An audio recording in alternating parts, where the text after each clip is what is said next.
Cue and Review, celebrating 40 years of audio production, welcomes you to this week's edition of the Glasgow Times Sports Podcast, recorded from our studio in the Bishopbriggs Media Centre and by our volunteers working from home. Keep up to date with Cue and Review news via our Facebook, Twitter or Instagram, at Cue and Review, that's @CUEANDREVIEW, or get in touch with us directly by emailing information@cueandreview.com, that's INFORMATION @CUEANDREVIEW.com, or by calling 0141 772 3976. Please like and share our podcast and give us constructive feedback.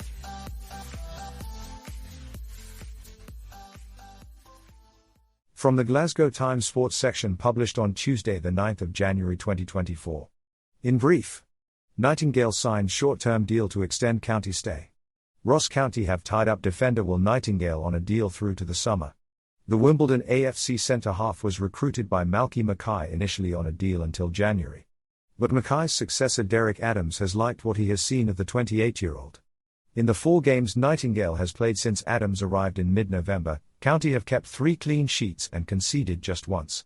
Manager Adams said, "Will has been a mainstay in the centre of defence since his arrival, playing 17 times, and we are delighted to secure his services until the end of the season." Meanwhile, County have also announced that midfielder Scott High has returned to parent club Huddersfield Town. Parks heads for Hartlepool after injury hit Livingston spell. Livingston have allowed defender Tom Parks to join National League side Hartlepool United. The centre-back made 27 appearances in an injury-hit spell in West Lothian after signing from Exeter in 2021. The former Bristol Rovers and Carlisle player had been absent for 18 months with a knee injury before returning in May. Although he had spells out of the team this season too, he was a reliable performer and joins fellow central defender Louis De Lucas in departing the club this month. Manager David Martindale added, "I wish Tom nothing but success. He is a top professional and gives you everything every day and will be a huge miss around the club." Mowbray announced as new Birmingham City manager. Tony Mowbray has been announced as Birmingham City's new manager to replace Wayne Rooney. The former Sunderland and West Brom manager has penned a 2.5-year deal at St Andrews. Mowbray said, "I am excited to be joining Birmingham at this time. I can't wait to get back on the training pitch and start working with this talented group of players.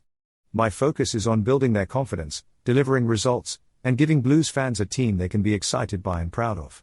I know from personal experience how passionate Blue Noses are, home and away, and I'm looking forward to having their full support for the team starting on Saturday." This article was read by Arthur. You are listening to the Glasgow Times talking newspaper from Cue and Review, print speaking to the blind. We would love your feedback on our readers. So please visit our website to complete an online survey at www.cueandreview.com/listener survey. Or after the 8th of January 2024, give us a call on 0141 648 4994 to speak directly to our managing editor. From the Glasgow Times Sports section published on Tuesday the 9th of January 2024, Nick Roger on Tuesday. Golf correspondent It's Live and Let Live as golf stumbles towards an agreement. I was reading something at the weekend, yes, I do read words and don't just gaze witlessly at the pictures, and said article was all about the ancient Peruvian ceremony of Tecanacui. Perhaps you've heard about it. Basically, it's an annual tradition which helps to usher in the new year with a clean slate and involves that genteel, diplomatic process known as physical violence.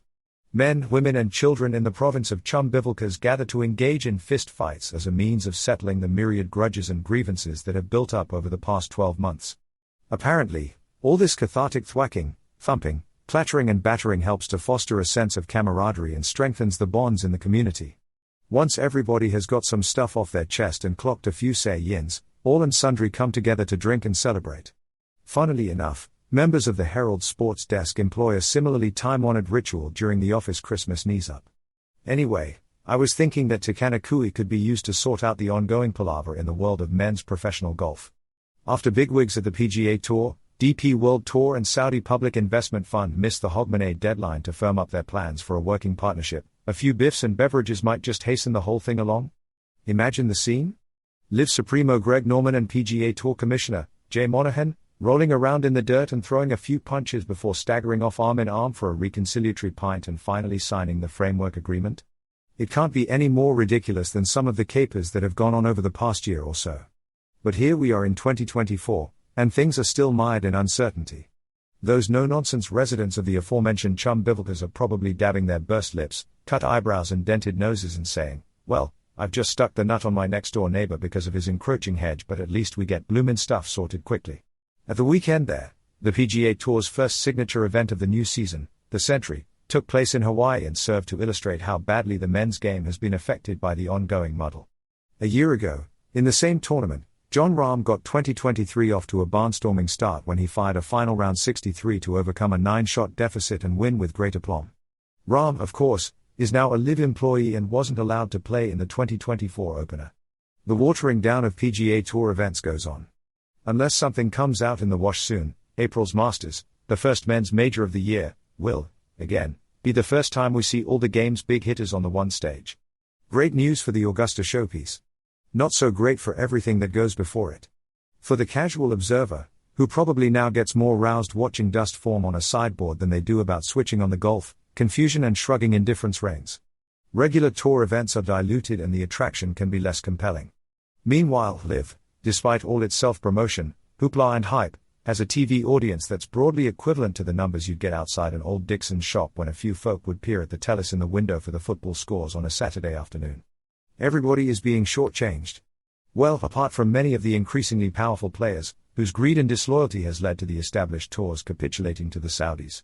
On both sides of golf's divide, it remains a wholly unsatisfactory situation. Amid all this, reminders of golf's modest place in the wider scheme of sport are easy to find. In the US, the Sports Business Journal recently reported its list of the top sporting broadcasts of 2023. The final day of the Masters attracted 12.1 meters viewers and was golf's most watched event. But it was down in 131st place on the overall list of must-see sporting occasions. Over here, the Ryder Cup attracted an average of 750,000 on Sky, which was a record figure, given that the final of last week's Darts World Championship lured in 4.8 meters on the same platform. However, you can see why golf can ill afford to have more folk jabbing the off button. The current chaos is doing nothing in terms of attracting and maintaining eyeballs. Last week, Rory McIlroy, who was one of the most strident anti-LIV voices, softened his stance on the whole state of affairs. I wouldn't say I've lost the fight against LIV, but I've just accepted the fact that this is part of our sport now, he said. Acceptance of Saudi dosh across sport in general is, well, par for the course. The wider geopolitical issues involved with Saudi Arabian investment may remain unpalatable for many, but for golf, and indeed sport, there ain't no going back. So, is it now forward together? Well, that seems to be the case. How long this wearisome journey will take, though, is anybody's guess. I still reckon a bout of Peruvian to Kanakui will sort it all out. This article was read by Arthur. You're listening to the Glasgow Times talking newspaper from Q and Review Print speaking to the blind. We would love your feedback on our readers. So please visit our website to complete an online survey at www.qandreview.com/listener survey. Or after the 8th of January 2024, give us a call on 0141 648 4994 to speak directly to our managing editor. From the Glasgow Times Sports section published on Tuesday the 9th of January 2024. Immersion dream or star-spangled spanner in the works for Scott? McIntyre takes brave leap into the unknown with new life on PGA Tour. Nick Roger golf writer. THERES a queer-old difference between Oban and Orlando, but Robert McIntyre seems to be settling into life on the other side of the pond. His new Florida HQ, where the Scot will live during his maiden season on the PGA Tour, includes a practice base at luxurious Isleworth, a local status symbol of wealth and grandeur. Just like Glenn Cruton then? This week, McIntyre has made the trek to Hawaii for the Sony Open as the 27-year-old begins a new chapter in his young career. Earning one of 10 PGA Tour cards through last season's DP World Tour rankings has opened up a whole host of lucrative opportunities. The next few weeks and months will be an eye-opener, both on and off the course. Will McIntyre revel in the pursuit of the American dream? Or will too much time away from the contentment of life in his beloved Oban plunge a star-spangled spanner into his works? Time will tell. This year, the living side of it is almost like a trial run, he said. I'll be trying to work out if America is the right place for me to live. When I was making the move out here, I had to choose where the best place was to go. I'm not just moving here and saying, see you back home later on. I needed an airport nearby as I want my family to come out. I want things for them to do when they come out. When I am out practicing, they need something to do, not just sit at the house. There were lots of things to consider. America is America. It's completely different from where I'm from. It's going to really take a bit of time to get used to. Some things are really going to annoy me, some things I am going to love. But I am doing it for one thing. Not for a lifestyle change, it's all for my golf game. Golfing in Scotland at this time of the year, of course, can often turn into the kind of sodden slog that's about as enjoyable as digging a trench. Staying in Oban certainly didn't hinder McIntyre. He became a double tour champion and a Ryder Cup player from there, after all. Orlando, though, can help to raise the bar. Oban has got me so far and I could still get better from there, he said. But I have dreams I want to achieve and I have more chance of achieving them by making this move. I'm amazed at the work I can get done out here. Last Friday, I left the golf course at dark and was still in a t-shirt. I was at home for 4 weeks over Christmas and touched the clubs twice. The worst thing about home is the weather. And that's not going to change much. The Ryder Cup is still relatively fresh in the memory and the spirit and comradeship of Team Europe is something that McIntyre still cherishes, and will continue to benefit from as he looks to make his mark on the toughest tour in the world. When I first met Rory McIlroy, a couple of years ago, it was like, oh, it's Rory, he's up there and I'm down here, said McIntyre. But at the Ryder Cup, everyone opened up. You get to know them on a different level. I can now go into a locker room and if Rory is there, I can have a personal chat. I think being part of that team has opened up doors for me to get help from one of the best players ever to play the game. As for adapting to the American way of life, well, McIntyre may just have to grin and bear the relentless exuberance. Amazing, awesome, you're the man?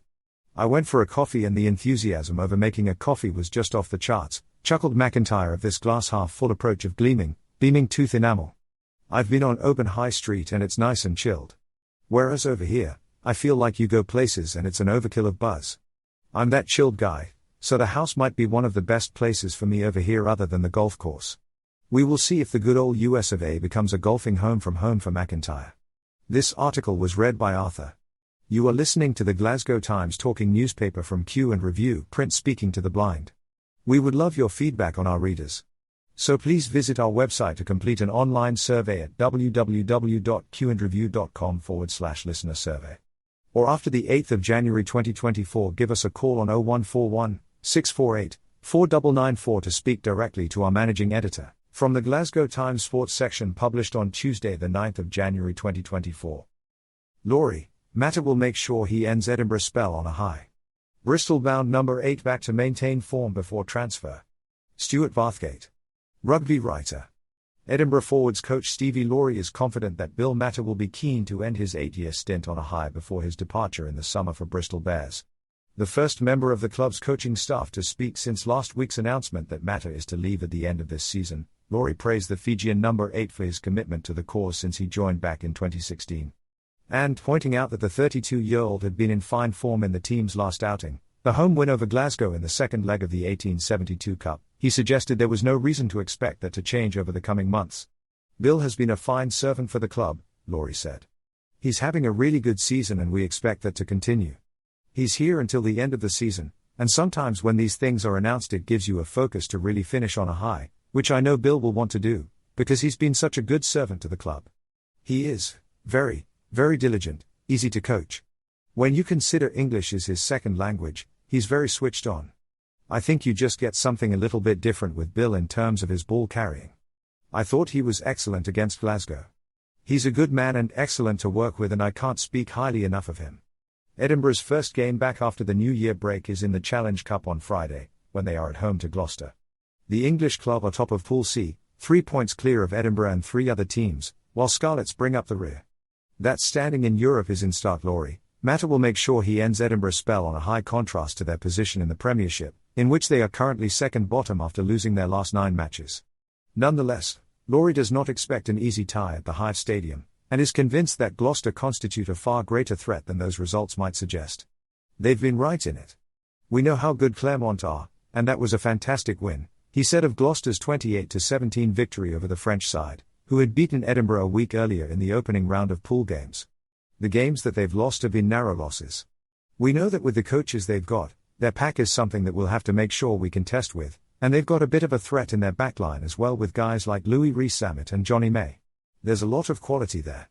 Edinburgh's 19-14 victory at Murrayfield over the Warriors may not have been enough to give them an aggregate victory in the 1872 Cup, but it did ensure that they ended the first half of the season on a high, with a record of 6 wins out of 9 games in the United Rugby Championship and 1 from 2 in the Challenge Cup. They lost their opening European fixture away to Claremont, but then beat Costra at home, and may now only be 1 win away from qualifying for the last 16. Our win against Costra and the other results have blown the group wide open, and it's important we keep the momentum going, the coach added. It's going to be tough against a good Gloucester side, but we're excited to be at the Hive. A break is often the last thing a team wants when they have just won a game and generated some momentum, but Laurie believes that the downtime the players had last week came at exactly the right point of a demanding season, one which, even before you take the URC playoffs into account, goes on up until the beginning of June. It was 11 games on the bounce, so it was nice for guys who have never had this week off before, he added. Often when you come back after a week off, your first session is not the best, but the guys have trained really well. So hopefully they feel refreshed, and now it's important that we see the benefits of that time off. This article was read by Arthur. You are listening to the Glasgow Times talking newspaper from Q and Review, print speaking to the blind. We would love your feedback on our readers. So please visit our website to complete an online survey at www.qandreview.com/listener survey. Or after the 8th of January 2024, give us a call on 0141 648 4994 to speak directly to our managing editor. From the Glasgow Times Sports section published on Tuesday the 9th of January 2024. Snooker. The Masters. O'Sullivan hails magnificent ding as 147 not enough to halt world number 1. Ding Junhui made a magnificent Masters maximum, but it was Ronnie O'Sullivan who roared into the quarter-finals with a 6-3 victory at Alexandra Palace. Ding registered a 7th career 147 in the 7th frame of their first-round clash. The 36-year-old overcame a tricky yellow and a pink with the rest, which wobbled in the pocket before it dropped, to record only the 4th maximum at the tournament, and his second after previously achieving the feat as a teenager in 2007.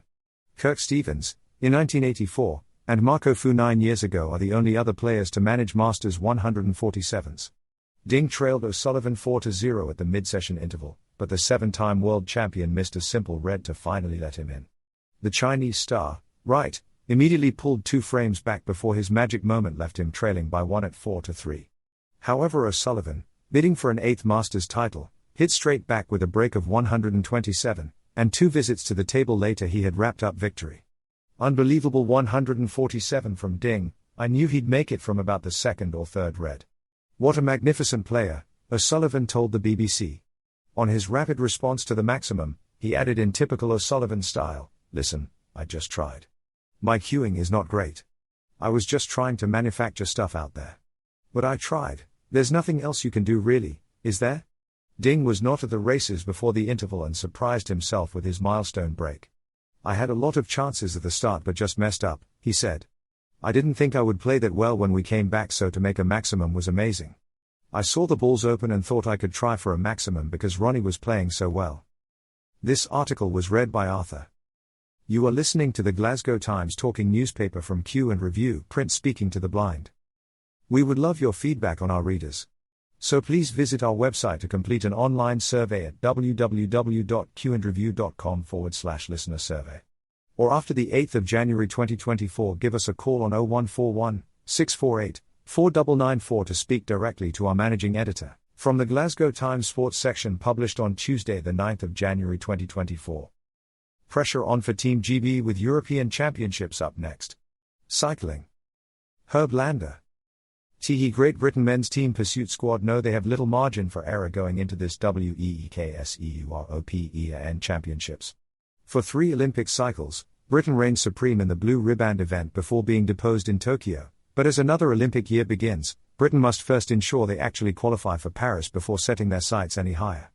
The crash which prematurely ended Britain's home World Championships in Glasgow last August also cost them vital qualification points. The top 10 nations qualify for the Olympics, but Britain sit 11th, left playing catch-up when competition starts in Appledorn on Wednesday and in the Nations Cups to follow. "We want to be on the start line in Paris, and if you stop the clock now, we're not," said Dan Bigham, part of a squad heading to the Netherlands that also includes Ethan Hayter, back after twice breaking his collarbone on the road last year. The Worlds obviously didn't go the way we wanted, so it's about rectifying the errors of the past and getting ourselves on the start line for Paris. That's the number one priority. We want to try to win, but we want to do it in a clean, safe way and not throw caution to the wind in any fashion. It's a tight one, but if we keep performing as we did prior to the Worlds, we should gain those points back and be relatively safe. It's not a complete red alert, but it's something we're acutely aware of.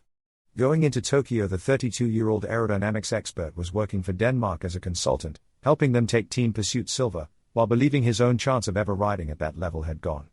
Bigam is determined to take the opportunity now in front of him, but he will also continue to put his expertise to use in helping his teammates, even while battling them for selection. My belief is it's better to roll the dice, as it were, and possibly not be in the squad but know the team is in their absolutely best shape possible when we get to Paris, he said. But at the same time I'm confident I can be on the team and there is a space for me. It's a hard one, but I'm doing all I can within the realms of what I've got to make sure everyone is better. While Glasgow went horribly wrong for Britain's male pursuiters, the women's team took gold on their home boards and will go to Apeldoorn as world champions. It continued a whirlwind rise for Josie Knight, a late addition to the Olympic squad that won silver in Tokyo, but now a mainstay of the team. In Glasgow, the 26-year-old proved her value to the team as, with Katie Archibald not at her best during a difficult time, Knight stepped up to anchor Britain's gold medal winning ride. 3 years ago, Knight was fighting every day just to make the team. Now she is a world champion and has proven her ability to do long turns on the front, yet the pressure is still on. It's funny how the brain works, Knight said. In Tokyo I would have done anything to be that rider. I would have told myself, if only I could do a 3-lap turn, things would be so much easier. Now I'm a rider who can do that, but you're constantly thinking, what if I don't have it today? It always feels stressful and high pressure. But there is a sense of calm that comes with knowing I've done it before. I know it's in me and I can do it again. Hopefully that's in Paris. This article was read by Arthur. You're listening to the Glasgow Times talking newspaper from Q and Review Print speaking to the blind. We would love your feedback on our readers. So please visit our website to complete an online survey at www.qandreview.com/listener survey. Or after the 8th of January 2024, give us a call on 0141 648 4994 to speak directly to our managing editor. From the Glasgow Times Sports section published on Tuesday the 9th of January 2024. Woods hints at end to iconic 27-year partnership with Nike. Tiger Woods appears to have confirmed that his long and lucrative partnership with sportswear manufacturer Nike has come to an end. The 15-time major winner has worn or used the company's products throughout his professional career. It is reported the partnership has been worth more than £392 million to the player, who turned professional in 1996. Woods, 48, wrote on X, formerly Twitter, over 27 years ago, I was fortunate to start a partnership with one of the most iconic brands in the world. The days since have been filled with so many amazing moments and memories. If I started naming them, I could go on forever. Phil Knight's passion and vision brought this Nike and Nike Golf partnership together, and I want to personally thank him, along with the Nike employees and incredible athletes I have had the pleasure of working with along the way. People will ask if there is another chapter. Yes, there will certainly be another chapter. See you in LA. Woods is a tournament host of the Genesis Invitational in Los Angeles next month. Article by Phil Casey. This article was read by Arthur. You are listening to the Glasgow Times talking newspaper from Q and Review Print speaking to the blind. We would love your feedback on our readers. So please visit our website to complete an online survey at www.qandreview.com/listener survey. Or after the 8th of January 2024, give us a call on 0141 648 4994 to speak directly to our managing editor. This is from the Glasgow Times on Wednesday, the 10th of January 2024, from the sports section. Gerrard plots Rangers reunion as Kent Al-Ettifaq target. Article by David Irvin. Steven Gerrard is plotting a Rangers reunion with Ryan Kent at Al-Ettifaq, according to a report. It's claimed the former Ibrox duo could be reunited in the Saudi League during the January window. Kent left Rangers on a free transfer in the summer and signed with Turkish giants Fenerbahce, but has struggled for significant game time. The winger has featured just 15 times so far this term, with many of his outings coming from the bench. And he hasn't played a minute in the league for Fenerbahce since November the 11th, that has sparked suggestions the forward player could exit the club this month. Sports broadcaster Ben Jacobs has reported Gerrard is keen on a move for Kent this month. It's reported the manager held a 3-hour recruitment meeting with Al Ettifaq Chiefs on Monday, and Kent was one of 2 players identified for the January window. The other player reportedly on the club's radar is Al Hilal's Abdellela Al Malki. Jacobs reported on X, formerly Twitter, 2 Al Ettifaq targets for this window are Fenerbahce's Ryan Kent and Al Hilal's Abdelalla Al Malki. Steven Gerrard was part of a 3-hour recruitment meeting on Monday. Liverpool's Joel Matip and Villa's Bertrand Traore also discussed for summer 2024. Hull City has been credited with a serious interest in Kent, with a £2 million offer on the table. However, the move appears to have gone no further, leaving the possibility of a Saudi switch for Kent. Hull boss Liam Rossinier had previously remained coy over a possible move for Kent. He had said, "For me, I don't comment on other players at other clubs. I focus on the work we do here. I focus on the bodies I have in the squad. We have a plan and we know what we want. I've never done it and I won't start now, speaking about individual players at other clubs." That article was by David Irvin. This is from the Glasgow Times on Wednesday the 10th of January 2024, from the sports section. Gustav Lagerbielke, Celtic transfer exit state of play. Article by David Irvin. Gustav Lagerbielke is reportedly set to exit Celtic for the Serie A this month, with 2 clubs in contact over his availability. The central defender joined Celtic in the summer on a 5-year deal, but could depart on loan this month. Lagerbielke, 23, has played just 9 times for Celtic so far this season, and coach John Kennedy had admitted the club will look to trim down on their central defensive options this month. It has led to vast speculation that Lagerbielke could move on, with Lecce and Genoa credited with significant interest in the Sweden international. Tutto Mercato Web reports that discussions between Lecce and Celtic are ongoing. That's despite fears a move could be dropped, with Lecce keen on permanent signings rather than loans. Sticci Damiani said, "Not so much making impromptu operations, but following our logic with young and owned players. Except for particular things, so no loans we are a little against. We have 90% of the players owned." And it's further claimed that Genoa have sights set on a move for Lagerbielke as they brace for Radu Dragusin to depart the club this month. And in a transfer twist, Lecce reportedly still have a preferential channel to sign Lagerbielke because of a relationship with Lagerbielke's agent through current player Pontus Almqvist. Speaking last month, Kennedy stated a few players will leave the club in January, with a special mention over central defender outgoings. He said, "It's a position where we have a lot of players. In January, there's going to have to be a couple that will go and get game time elsewhere and trim the squad down a little bit. If anything, we're carrying a lot of numbers, so there will be a lot on the periphery who we just need to go and get game time or maybe move on. Everyone will have their own agenda on that. When it comes to it, there's going to be 4 or 5 centre-backs in every squad, and at that point, it's a case of competing with each other and pushing each other and being ready to step in whenever you're called upon." Stephen Welsh the other night, he hadn't featured in a long time, as he was unfortunate in picking up an ankle injury early on this season. He came in out of nowhere and performed the way he did, which he did really well. That's what you've got to be ready for. There could be suspensions or an injury. Cameron is the one who's been the most consistent over the years and is an important player for us. I think everybody sees that, but that all changes on a week-by-week basis. You've got to be ready to play, and when you come in, you've got to give the team your all. That article was by David Irvin. This is from the Glasgow Times on Wednesday, the 10th of January 2024, from the sports section.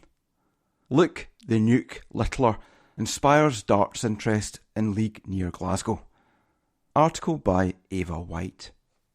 A darts league is hoping to get more youngsters involved in the sport to help secure its future. Clydebank and District Darts League, which is now in its third season, want to see more young people picking up their first set of darts following the recent World Championships. The sensational event was held at Alexandra Palace in London and saw 16-year-old Luke the Nuke Littler make it all the way to the finals. Robert McLachlan, who plays out of the Atlantis Bar in Kilbowie, told the Glasgow Times he hopes the league will be able to keep the momentum of the championships going locally. The 67-year-old said, "Luke Littler has definitely had an influence on kids because it's like anything else. Kids look for role models, and when they see somebody at that age doing what he did, which was absolutely sensational, it will pique their interest. We have 12 teams in the league right now, and we want to keep the interest going. We would like every team to have some youngsters playing for them. We would like to keep the momentum of the World Championships going because locally it's quite an old sport. There's only a few youngsters involved in our league, but we want to take it to the next level. If we can get more youngsters involved now, the future of this league would be secured for years to come." Prior to the COVID pandemic, there were 2 darts leagues in Clydebank, but these folded, forcing players to travel to Paisley and Glasgow to get games. Roberts explained that after lockdown, a number of local Arrow enthusiasts said they weren't keen on travelling out of the area anymore, and so the current league was formed. It covers Clydebank, Drumchapel and Yoker. Thomas McColgan, another member of the league who plays out of Chandler's, has been involved in the sport since he was just 4 years old, regularly attending competitions with his mum, dad, stepdad and gran. The 31-year-old highlighted some issues the league has encountered in encouraging more youth players, but revealed the ways in which it is working to overcome these. He said, "This is the first season that we've had such young players actively getting involved. When we first started, we weren't sure what to do with this situation. Kids wanting to compete arose because we knew predominantly most games were held in pubs and social clubs, so where would they stand? How long could they stay? To what extent could they be in the venues, etc. Now we've got more of a system up and running. It's been encouraging to see messages coming into our Facebook inbox from parents, grandparents and guardians asking about getting their son or daughter interested in the sport. We always encourage kids to come along to the tournaments on Saturdays, as these are private functions and therefore shut off to the public. We've been speaking about what the best way to start a junior league would be, including looking for alcohol-free venues on a Sunday. There's 4 or 5 of us who predominantly run the league, and we would happily give up our time because we know it's a great initiative if it does encourage young people to join. We might not get more than 8 or 10 people, but that's 8 or 10 more than we would have had. Those interested in getting involved are asked to contact Robert McLachlan on 07852 184477. That article was by Ava White. This is from the Glasgow Times on Wednesday, the 10th of January 2024, from the sports section. Rangers versus Hertha Berlin. TV channel, live stream and kick-off. Article by David Irvin. Rangers will face Hertha Berlin this weekend as preparations ramp up ahead of the Scottish Premiership's winter break coming to an end. The club last played in the 3-1 win over Kilmarnock on January the 2nd, before the top flight shutdown, and Rangers won't be back in competitive action until the Scottish Cup match against Dumbarton on Saturday, January the 20th. However, Philippe Clement will put his players through their paces in 2 friendly matches before then. First, Rangers will play Bundesliga side Hertha Berlin in a closed-door match in Spain on Saturday. Then, Copenhagen visit Ibrox on Tuesday, January the 16th, for a warm-up fixture open to supporters. Here's everything you need to know about the match between Rangers and Hertha Berlin. When is Rangers versus Hertha Berlin? Rangers will take on Hertha Berlin on Saturday, January the 13th. The match will be played in Spain at the La Manga complex.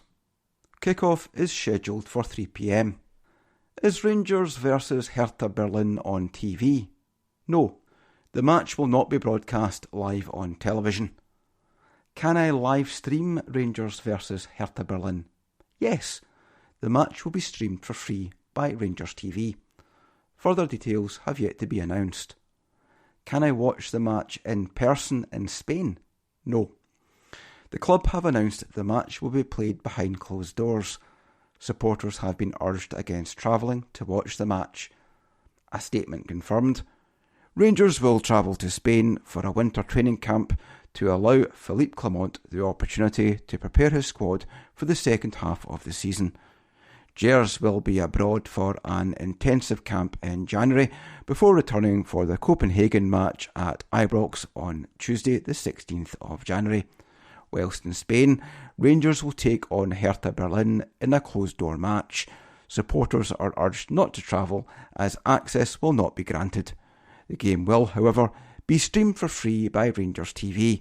Further details will follow in due course. That article was by David Irvin. This is from the Glasgow Times on Wednesday the 10th of January 2024 from the sports section. Roy Keane details Man United to Celtic drop in standard shock. Article by Aidan MacDonald. Roy Keane has claimed he has enjoyed his time at Celtic despite there being 1 or 2 idiots in the playing squad. The former Ireland international finished his career at Parkhead after leaving Manchester United. He made his debut in the 2-1 Scottish Cup defeat to Clyde, but would go on to win a League Cup and Scottish Premiership during his 6 months in Glasgow.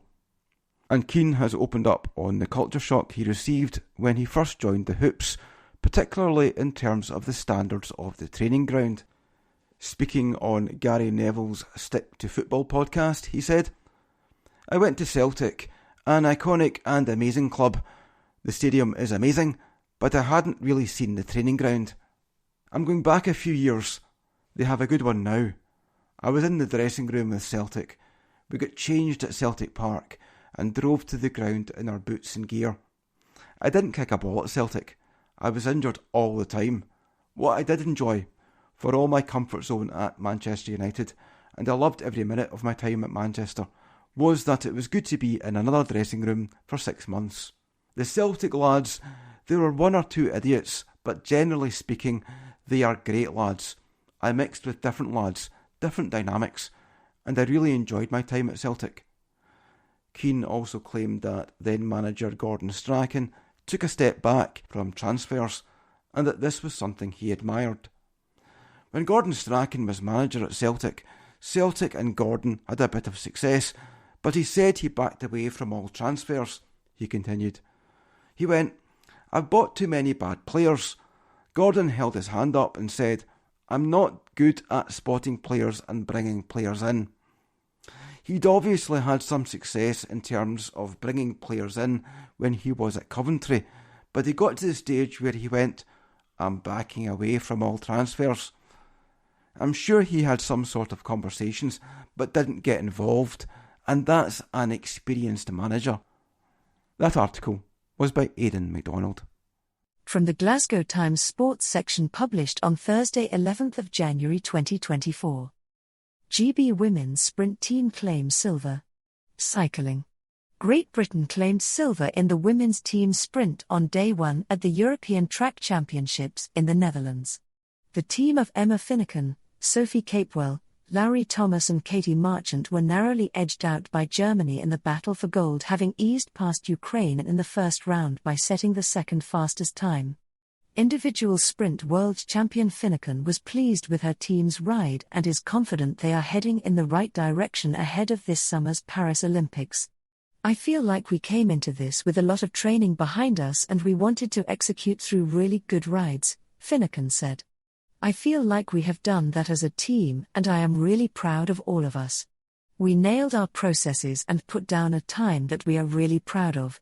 We are coming, we are not far off, so I am really excited. Marchant added, we keep pushing the Germans to almost breaking world records, if not breaking records, every time we come up against them. It is really exciting. We have a long-term goal and that is Paris.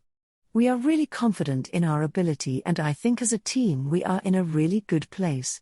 Britain's men's sprint team were unable to follow suit in Apeldoorn after falling short in their bronze medal race against Poland. A spirited ride from the team of Ali Fielding, Hamish Turnbull and Jack Carlin was not enough to earn a medal, with the Netherlands beating France in the gold medal race. Will Tidball ensured the opening night ended on a high for Great Britain by claiming silver in the elimination race.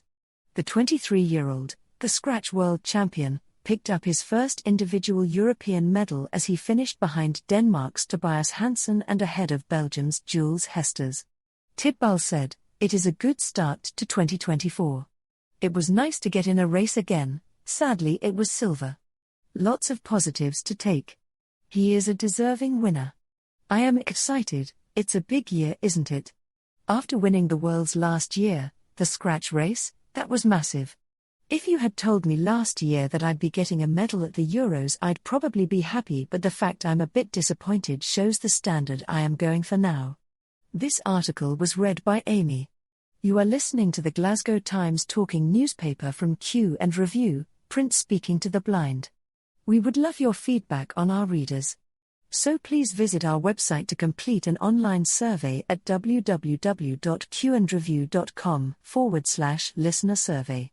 From the 8th of January 2024, give us a call at 0141 648 4994 to speak directly to our managing editor. From the Glasgow Times Sports section published on Thursday 11th of January 2024. Norrie gears up for Grand Slam by reaching last 8 in Auckland. Tennis article by Hayley Milne. Cameron Norrie continued his Australian Open preparations with victory over Frenchman Luca van Aarse in the second round of the ASB Classic in Auckland. The British number 1 saw off his 19-year-old opponent 6-3, 6-7, 6-8, 6-1, in just under 2.5 hours to set up a quarter-final against Chile's Alejandro Tabilo.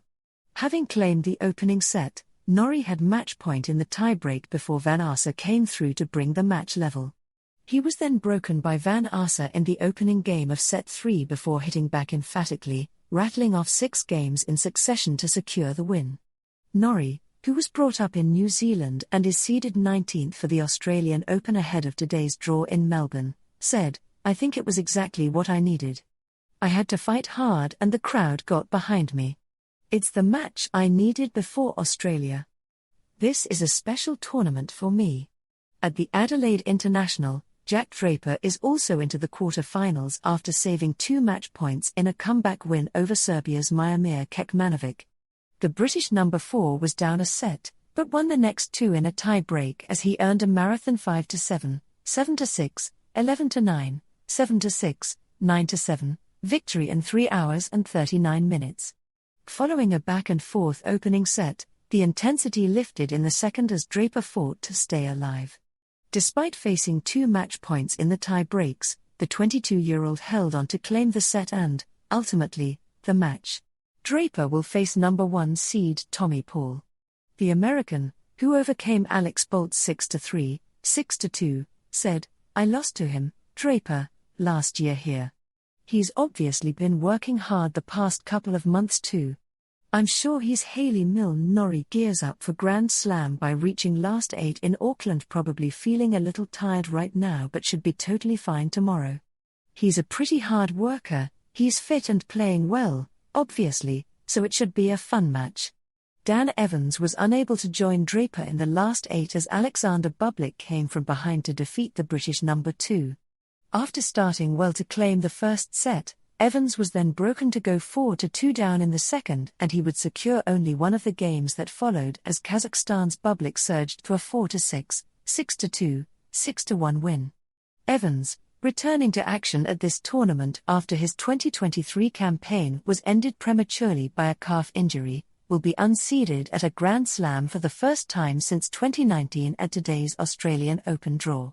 Emma Raducanu's preparations for the year's first major are not going to plan as she will no longer take part in the Kooyong Classic today. The former US Open champion was set to take on 16-year-old Mira Andreeva in the Melbourne suburbs but is not featured on the schedule of play. She withdrew from a charity match this week after reporting she felt sore following practice on Monday. Harriet Dart is into the second round of Australian Open qualifying after earning a straight sets victory over Italy's Nuria Brancaccio in Melbourne. The British number 3 cruised through the first set but was pushed in the second, ultimately holding on for a 6-2, 7-6, 7-4 win. The 12th seed will take on Ukrainian world number 152 Yulia Starodutseva. British number 7 Fran Jones also progressed to the second round with a 6-2, 6-4 win against France's Margot Rouvroy.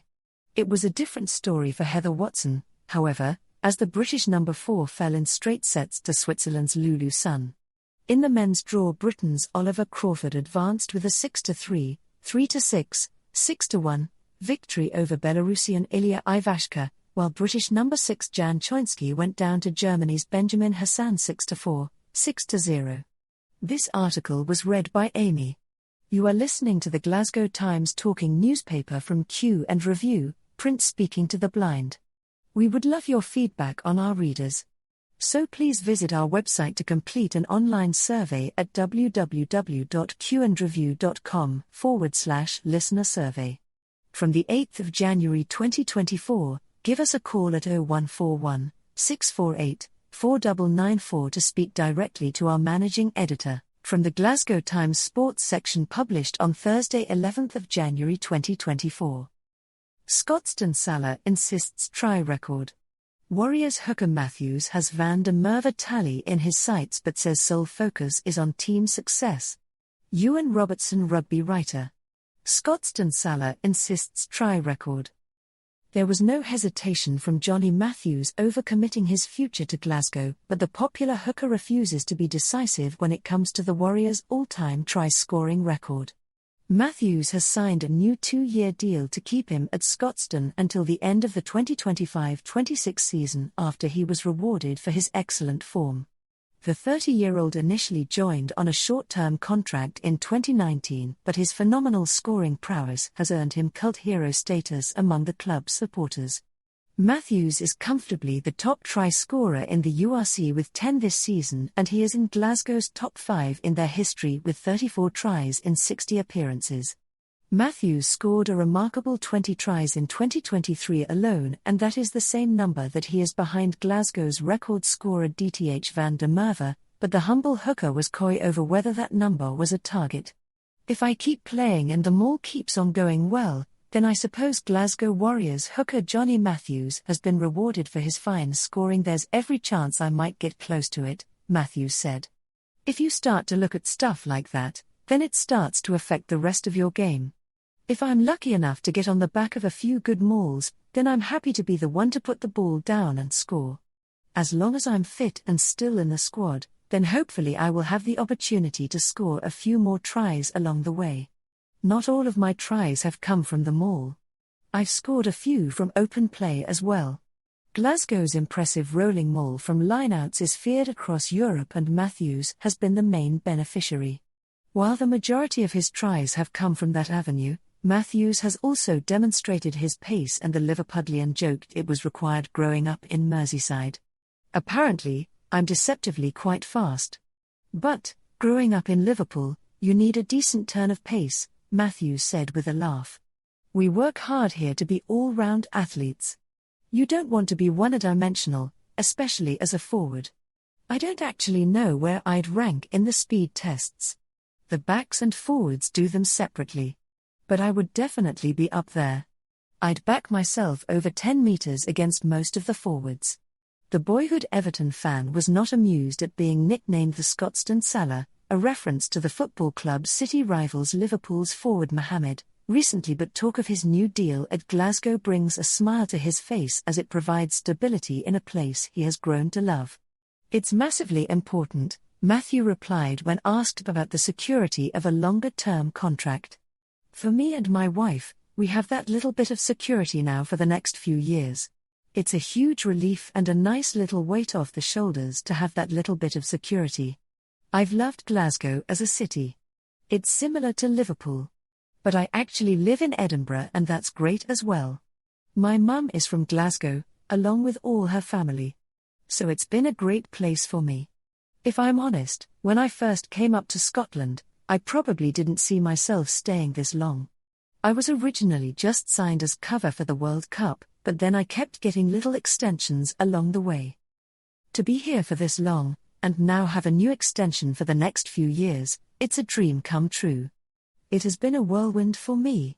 Matthew's Glasgow form ultimately paid the biggest dividends possible in rugby when he was called up to the Scotland squad during the World Cup. The hooker flew over as emergency cover and he made his international debut against Romania. Typically, Matthews crossed the white line and his try-scoring ability will ensure that he is firmly on Gregor Townsend's mind when he names his initial Six Nations squad. "That's out of my hands," he said. "I'm just trying to focus on playing well here at Glasgow and putting my hand up. If I can do that, then hopefully I'm in with a shot of getting into the national team for the Six Nations. I had a taste of it during the World Cup and that was obviously a great experience for me. It's a special group to be part of. It would be massive to get back into the squad if I can do it." Next up for Glasgow is a daunting trip to Exeter in the Champions Cup, but Matthews says the squad will travel in positive spirits after revitalising their qualification hopes last time out in France. "The confidence from beating Bayonne was important for us," Matthews added. "I think Exeter are a very similar team to ourselves. They work hard for each other, they graft, and they put a lot of emphasis on their set piece as well. It'll be a big challenge for us. But we saw what Northampton did down there last week, and we have confidence that we can go there and get a result as well." This article was read by Amy. You are listening to the Glasgow Times talking newspaper from Q and Review, print speaking to the blind. We would love your feedback on our readers. So please visit our website to complete an online survey at www.qandreview.com/listener survey. From the 8th of January 2024, give us a call at 0141 648 4994 to speak directly to our managing editor. From the Glasgow Times Sports section published on Thursday 11th of January 2024. Digest. Basketball. Pat Whelan says Caledonia Gladiators will keep fighting to defend the Barrel Trophy despite long odds of reaching the semi-finals. Gareth Murray's men must win at Sheffield Sharks tonight to stand any chance of progress from the group stages, but the Great Britain guard says the holders can't get weighed down by the pressure of breaking their duck in Yorkshire. "We have goals to get to the final and you have that pressure for a reason," he said. "We just have to go out there and not focus too much on the big picture. I think we've talked too much about, we need to win this many games, rather than one game at a time. But we know we can be better. We've definitely dropped some games we weren't supposed to. Sometimes we can tend to play down to the other team's level. We've had a few injuries also to some key players. We know we've got work to do but we're confident in ourselves." Prince Onwas is expected to return after illness for the Scots. Hockey 4 Scots have been named in the Great Britain squads for this week's Olympic qualifying tournaments. The selection of Katie Robertson continues the meteoric rise in her GP career, with the 27-year-old from Fruki in Fife only having recently joined the GB training squad and making her debut in the 5 Pro League matches against the Netherlands and Argentina last month.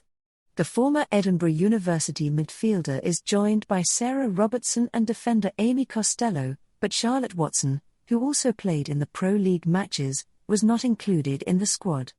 Lee Morton is the only Scot selected for the men's squad. The GB teams must come in the top 3 in their respective tournaments of 8 nations to go to Paris this summer. The men are in Muscat and start with a pool competition against Pakistan, Malaysia, and China, while the women play Canada, Spain, and Malaysia in Valencia. Motorsport Günther Steiner, the star of Formula One's Drive to Survive series, has been sacked by Haas. The 58-year-old Italian earned a cult following after his X-rated outbursts on the successful Netflix show. But Steiner's reign as team principal for the American team is over after owner Gene Haas dispensed of his services with immediate effect. Steiner had been Haas team principal since the team entered F1 in 2016, but they finished 10th and last in the 2023 Constructors' Championship, scoring points at only 4 of the 22 races. He will be replaced by Ao Komatsu, the Japanese Loughborough University graduate who is promoted from his role as trackside engineering director. Racing Fontwell's meeting today has been abandoned with parts of the course frozen and another cold night forecast. Tomorrow's racing at Wincanton is also under threat due to frost. This article was read by Amy. You are listening to the Glasgow Times talking newspaper from Q and Review, print speaking to the blind. We would love your feedback on our readers. So please visit our website to complete an online survey at www.qandreview.com/listener survey. From the 8th of January 2024, give us a call at 0141 648 4994 to speak directly to our managing editor. From the Glasgow Times, Saturday the 13th of January 2024, from the sports section. Rangers 0, Hertha Berlin 1. Clement sent off during loss. By sports writer David Irvin. Rangers fell to a narrow defeat to Hertha Berlin in a friendly clash in La Manga. Philipp Clement's side couldn't break down the Bundesliga 2 side who had snatched the lead at the end of the first half. And Rangers played without Clement on the sidelines for much of the second half, after the manager was sent off for protesting a decision to penalise Scott Wright instead of awarding him a free kick. It was a much rotated Rangers side in Spain for the winter break match, with 2 separate 11s sent out before and after the break. Rangers began with Ross McCrory, James Tavernier, John Suter, Leon Balogun, Ruud van Yilmaz, John Lundstrom, Nico Raskin, Dujon Sterling, Todd Cantwell, Rabbi Matondo and Fabio Silva. Rangers started brightly with Rabbi Matondo looking to make the most of an early spell of pressure as he hammered goalwards, but Hertha keeper Tjark Ernst beat the ball clear. 6 minutes later, McCrory was called into action as an awkward bounce in the box forced the keeper into a makeshift clearance to remove the danger. Matondo again fired towards goal from distance with 24 minutes on the clock, but again, Ernst was equal to the effort and saved comfortably. Seconds from the break and Hertha Berlin would snatch a lead in Spain. A corner into the front post found captain Mark Oliver Kempf, who sent a looping header into the far corner, leaving McCrory stranded in the Rangers' goal. After the break, Clement onto his side with Jack Butland, Leon King, Connor Goldson, John Lee Yufeko, Robbie Fraser, Jose Cifuentes, Cole McKinnon, Bailey Rice, Ross McCausland, Scott Wright and Cyril Dessers starting the second period. Just 7 minutes after the break and Clement was sent off by the match referee after complaining of a free kick given against Wright who had fallen under pressure from Hertha Berlin defenders. The referee halted the match after giving a free kick and produced a red card to Clement for his complaint over the decision. Just before the hour mark, and Wright passed up a major opening. He pinched a loose ball on the edge of the box but could only drag his effort wide of the post. 5 minutes later, and Butland was called upon to make a smart stop from Dere Schneernohunt, who had snatched the ball from Goldson. Dessers would go close with 65 minutes played as his improved effort forced Ernst to beat the ball clear of the goal. In that article was by David Irvin. From the Glasgow Times, Saturday the 13th of January 2024, from the sports section. Rapid Vienna boss in Kuhn admission amid Celtic transfer talk. by David Irvin, sports writer. Celtic target Nicholas Kuhn won't feature in a friendly match for Rapid Vienna this afternoon. The Austrian club are scheduled to face Wiener Sport Club on Saturday in friendly action, but Kuhn won't be risked for the fixture. Reports in Austrian outlet Courier state Kuhn is ready to feature after light strength training earlier in the week, but he won't be included in the matchday squad. Instead, a no-risk approach will be adopted for Kuhn as transfer talks with Celtic continue. If there was a league game, both Congolo and Kuhn could play, but we don't want to risk anything, said Rapid boss Robert Klaus. Celtic are reportedly in advanced talks to land Kuhn as their first signing of the January transfer window. The 24-year-old is thought to be closing in on a £3 million transfer switch to join Brendan Rodgers' side. And Courier reports that Celtic's approach impressed the former German youth international. Kuhn is under contract with the club until 2026, after signing a lengthy deal on his arrival from Bayern Munich in a £500,000 deal in summer 2022. The forward has 3 goals and 7 assists across 22 appearances for Rapid this season. Rodgers has previously signalled his interest in boosting the Parkhead side's attacking options, with Daisen Maeda, Yang Hyun-jun and Oh Young-gyu being called up for the respective countries to play at the Asian Cup. He said, "Obviously, we've been trying to anticipate the guys over the last few months who are going away to the Asian Cup, so clearly, if Daisen Maeda and Kyogo Furuhashi are away, then we would have to do something in the market." Meanwhile, Celtic prospect Kwon Hyuk-kyu, 22, has agreed a loan switch to St Mirren until the end of the season. And that article was written by David Irvin and read by me, Ian. From the Glasgow Times, Monday the 15th of January, from the sports section. Bucky boss explains why his side have already won Celtic clash. Article by Aidan MacDonald. Bucky Thistle boss Graham Stewart insists the Highland League side have already won their Scottish Cup tie against Celtic because of the cash injection and the media coverage. The Jags face the Hoops at Parkhead on Sunday, January the 21st, and Stewart has maintained the importance of making sure his team are prepared, otherwise things could get silly. Bucky Thistle prepared for the clash in Glasgow with a 1-0 victory over Huntly on Saturday, and their manager claims they are looking forward to the fixture. Speaking to the BBC Scottish Football Podcast, he said, "We spoke about the upcoming Celtic tie, before the game against Huntly on Saturday. We said, look, if we don't win this game, then we probably aren't going to enjoy the following week as much as we would. I'm absolutely delighted with the 3-2 win last weekend, because we can now enjoy the next week. I honestly haven't thought about it.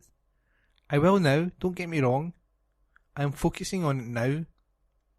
We have to be honest, we have won already by getting there. We have won in terms of finances for the club, and the exposure the club has got has been fantastic, so we have taken in new fans and sponsorship. All of that has been amazing, but our focus was on the league. That's what I was doing. I have a full-time job and a family. Now I can fully focus on it. I have already started today. I have already apologised to the guys because they are going to get bombarded with information over the next week. We are going to need it. It's nothing like we have faced before. We all have to be focused and pressured. If we aren't prepared, then it could get silly." And that article was written by Aidan MacDonald. From the Glasgow Times, Monday the 15th of January, from the sports section. Celtic defender no closer to finding new club amid transfer links. Article by Aidan MacDonald. Gustav Lagerbielke is reportedly no closer to finding a new club and leaving Celtic. This is according to the Daily Record, who claim that the centre-back appears to be staying put at Parkhead despite recent interest from Serie A. Lagerbielke joined from Elfsborg for £3 million during the summer transfer window, but has struggled to make an impact at Parkhead. The Sweden international has made just 9 appearances for the Scottish champions, with his only goal coming in the 2-1 victory over Feyenoord in the Champions League. Despite injuries earlier in the season to Cameron Carter-Vickers, Mike Navarroke and Stephen Welsh, the 23-year-old struggled for regular minutes and more recently failed to make matchday squads. Meanwhile, Celtic Academy star Mackenzie Carse is set for a loan move to the Scottish Championship. The 19-year-old midfielder is reportedly set to join Queen's Park on loan until the end of the season. Football Scotland claim the teenager will join up with new Spiders boss Callum Davidson and his squad after a deal was agreed between the two clubs. Carse has made 18 appearances in the Lowland League this term for Celtic B. He scored 7 goals from midfield. He has played for Celtic since he was 13. It's believed Celtic want one of their top academy prospects to be playing at a higher level at this stage of his development, and so Queen's Park has been trusted with him until the end of the campaign. Queen's Park are desperately looking to bolster their squad this month after a difficult first half of the season. They currently sit 8th in the Championship, still very much in relegation trouble. Their ambitions at the start of the season were to make a promotion push, and those playoff dreams appear to be dwindling. And that article was written by Aidan MacDonald. From the Glasgow Times, Monday the 15th of January, from the sports section, ex-Celtic and St Mirren goalkeeper Dennis Conaghan dies aged 79. Article by football writer Aidan MacDonald. Former Celtic and St Mirren goalkeeper Dennis Conaghan has died aged 79 following a battle with illness. The shot-stopper played for the Parkhead side for 6 years across 2 spells between 1963 and 1977. Conaghan enjoyed 7 years in Paisley after leaving Celtic for the first time, before returning to feature under Jock Stein. He lifted 3 league titles in the Scottish Cup during his time at Celtic and played in the infamous European Cup semi-final shame game against Atletico Madrid in 1974.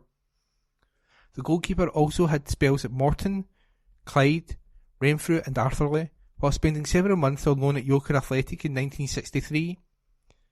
In a club statement, the Scottish champion said, "Everyone at Celtic is saddened to hear of the death of former goalkeeper Dennis Conaghan, who has passed away at the age of 79.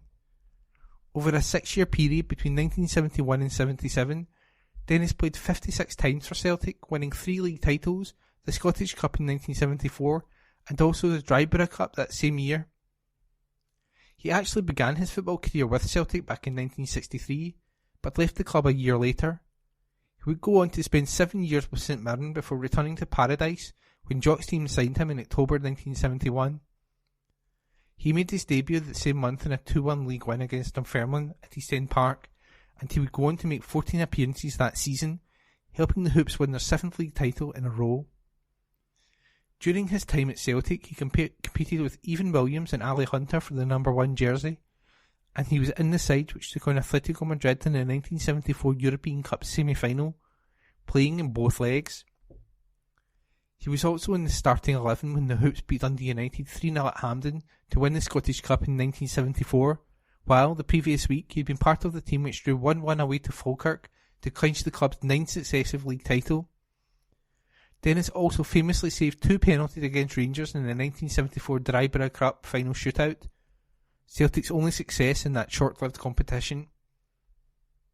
Dennis's last game for Celtic came in October the 6th, 1976, in a 5-0 home win over Albion Rovers in the second leg of the League Cup quarter-final.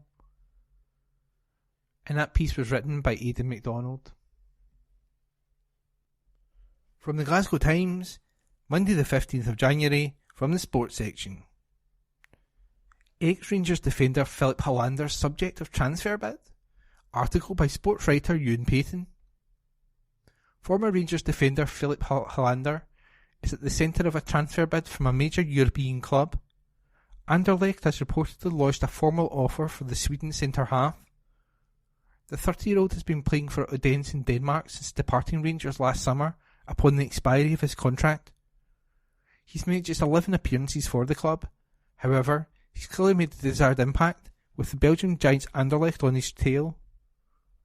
Renowned transfer guru Fabrizio Romano took to social media last night to lift the lid on a potential deal, with talks now set to take place between the clubs as they look to strike an agreement. He wrote on X, "Anderlecht have sent a formal bid to Odense for Philip Hollander as the new centre-back. Discussions will take place in the next days." Hollander left Rangers after suffering from a glut of injury issues during his 4 years at Ibrox. Meanwhile, Scott Wright has lifted the lid on Philip Kamol's recent candid conversations with each Rangers player. The Belgian boss sat down with every player who made the journey to La Manga for the club's winter training camp to try to strengthen the bond between himself and the squad.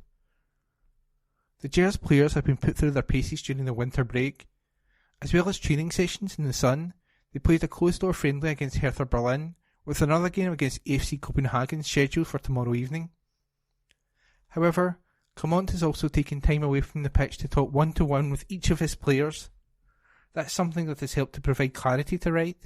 He said, "It's been really good, it's been a lot of hard work, but it's been good to get this time to work with the manager, because we haven't really had that opportunity. It's good to get a block of time to get more training done and get his ideas across." And that article was by Ewan Payton. From the Glasgow Times, Monday the 15th of January, Sport! James Tavernier reveals special John Greig Rangers bond. Article by Aidan Smith. James Tavernier has opened up on his special bond with Rangers legend John Greig as he closes in on the club's all-time scoring record. The Ibrox skipper broke through the 100-goal barrier with the Guffin side last season and, with 16 goals clocked this campaign, Greig's scoring record is now well and truly in sight. Tavernier sits just behind Greig's 120 total as he closes in. He has revealed the close bond between the pair, with both sharing a love for all things Rangers.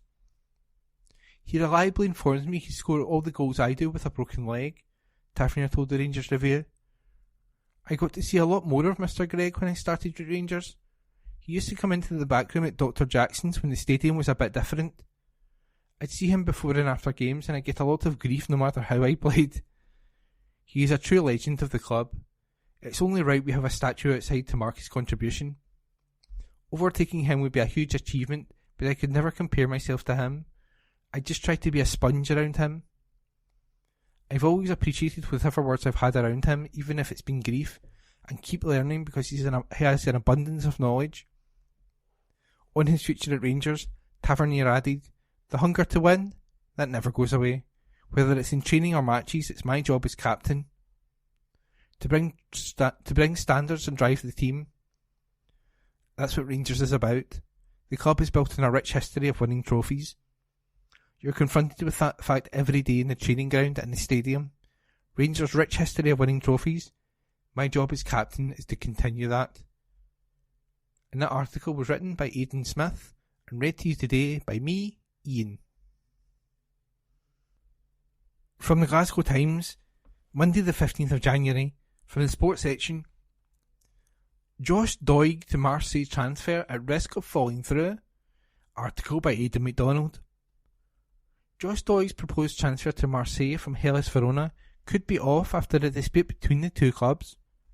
This is according to transfer guru Fabrizio Romano, who has claims that the French side do not intend to wait any longer. It was previously reported by Sky Sports that the Scotland Under-21 international had reached an agreement with the League One club. However, that deal appears to have fallen through. Writing on X, Romano said, "Olympique Marseille have still not received the final green light from Hellas Verona for Josh Doig, and they don't intend to wait anymore. OM are closing in on a deal to sign Ulysses Garcia from Young Boys." Doig joined the Serie A club in the summer of 2022 after a successful spell at Hibernian, and has been linked with Rangers during the transfer window.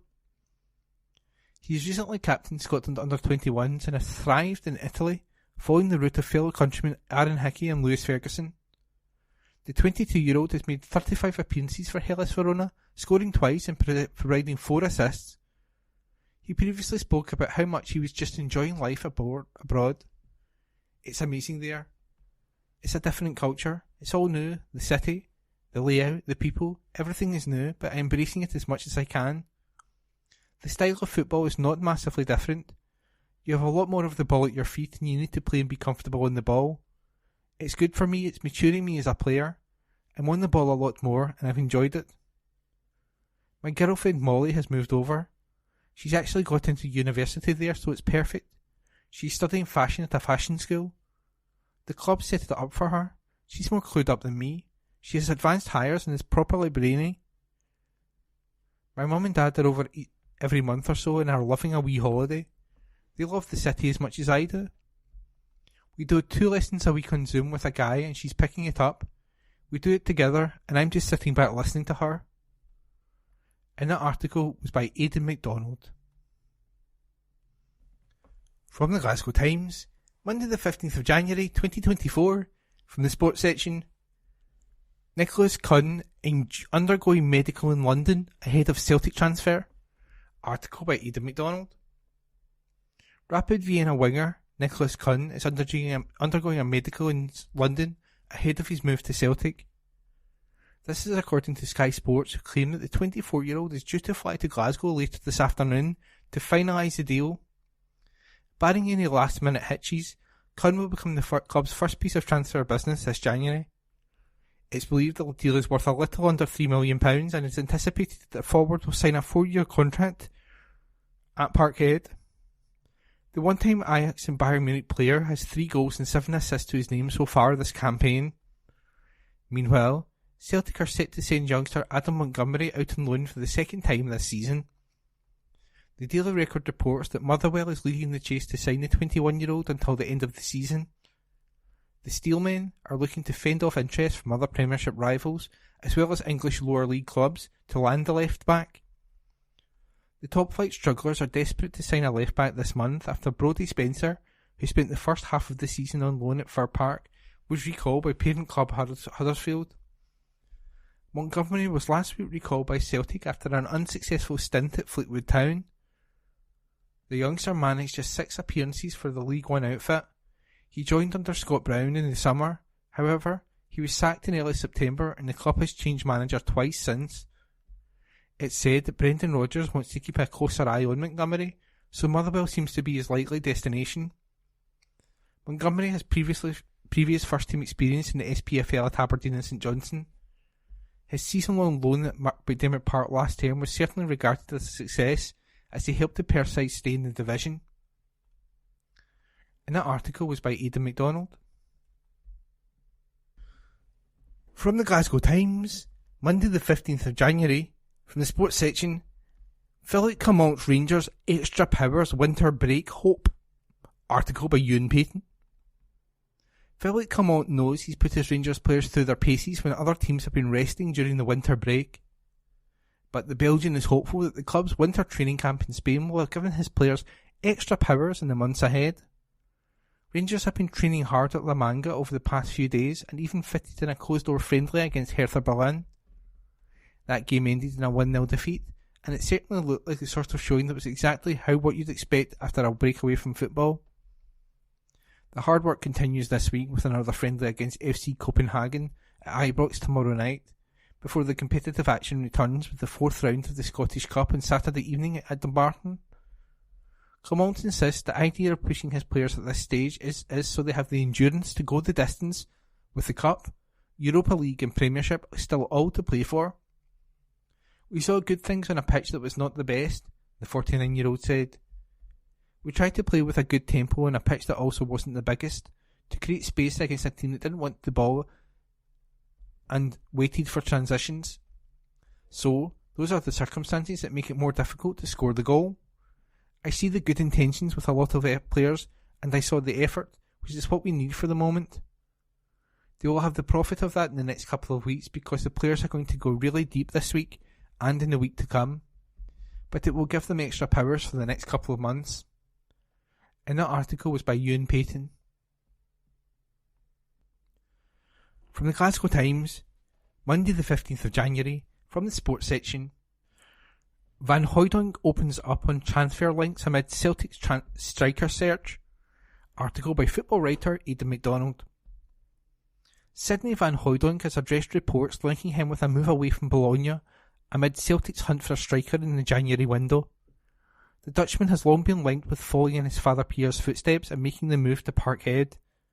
Van Hooijdonk has played just 11 times for the Serie A outfit so far this season, scoring once, and he opened up on his future. Speaking to DAZN, he said, "Now I want to score and win. Then we will see how football goes. It's like this, in football everything can change quickly." Brendan Rodgers has previously made no secret of the fact that the club is in the market for another striker, with Kyogo Furuhashi being the only one currently available for selection.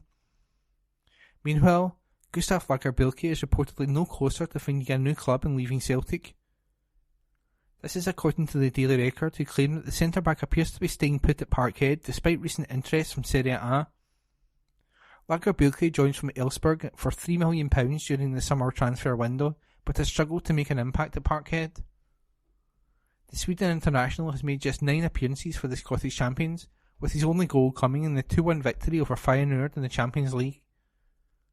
Despite injuries earlier in the season to Cameron Carter-Vickers, Mike Navroki and Stephen Welsh, the 23-year-old struggled for regular minutes and more recently failed to make matchday squads. And that article was by Aidan MacDonald. That concludes this week's edition of the Glasgow Times Sports Podcast. Please remember to subscribe to our channels at Q&Review and to tell your friends about our service.